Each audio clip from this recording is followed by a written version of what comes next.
Hello, my name is Sheila Halliday, and I am majoring in applied technology. That's why I'm doing this course. I live in North Texas in the U.S. It's a tiny little town north of Dallas.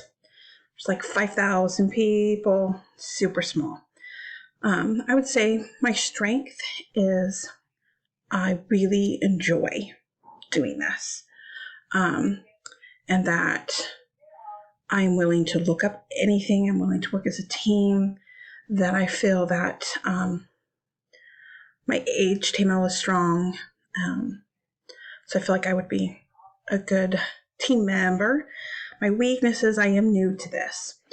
But we always try to make our weaknesses strengths. So time will help that weakness go away. So I hope that I meet some of you guys and that we can work as a team.